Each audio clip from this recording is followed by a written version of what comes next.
Hello, my name is Alin and I call myself Timograph because I used to have a German Shepherd whose name was Graf. I live in Moldova and I like watches in general. I'm not a professional reviewer, so bear with me. Like many of you, I had this 62 Mas itch, and financially, the only way to satisfy it was a Homage watch. The price tag of the current 62 Mas Homages from Seiko is not exactly friendly, so like many of you, I went to AliExpress for other choices. There I found this Tandorio's 300-meter 62 Mas. They actually call it like that. Yes, the devil is in the house, a Chinese AliExpress Homage watch review. Stop. Full disclosure. I'm not connected in any way to AliExpress for the short review, nor to Tandorio itself. I actually bought my watch from a classified ads in Romania without the original strap or box, but barely worn. In brief, the specs looked pretty good, and I actually opened the case a few days ago to take a look at the PT5000 28,800 beats per hour movement.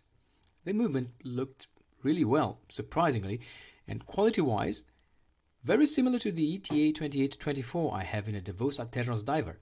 Of course, if you are not bothered by the plastic movement ring. I find it okay, and I think the plastic may actually absorb some shocks, like maybe the G-Shock. Well, tell me what do you think in your comments below. The big elephant in the room is, from the start, the AR coating.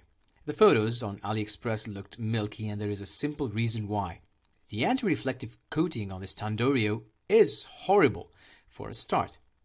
One tends to get used to it after a while, and the domed sapphire glass with its distortions does help a lot in that direction. It is beautiful if you look at it from the right angle.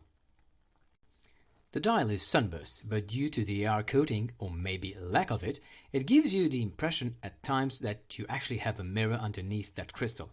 Tandorio, maybe you can think of a replacement? The overall finish of the case is good, with an interesting engraved caseback. No signed crown on this one, but that doesn't bother me at all. The bezel is ceramic with a very, very grippy feel. Surprisingly, it is pretty well aligned, and maybe Seiko can learn a few geometry lessons from China. Also, this is probably the noisiest bezel you will ever hear. No, I mean really noisy. I measured it at 50 decibels. No backplay whatsoever. An unexpected detail of finesse are the hour pointers. Just like in my Orient Star Classic, they are actually split into two textures, both brushed and polished.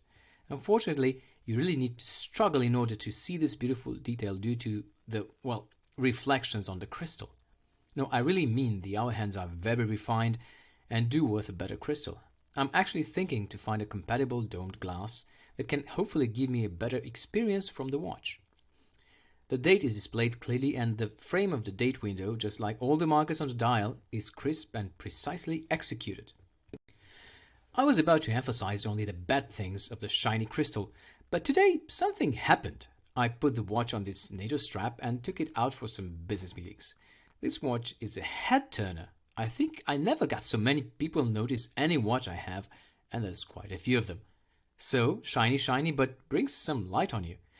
The lume is not the best in the world, it is two-toned, but I found it to be quite effective and lasting all night long at the legible level. No lume shots this time. That's it for today. See you next time.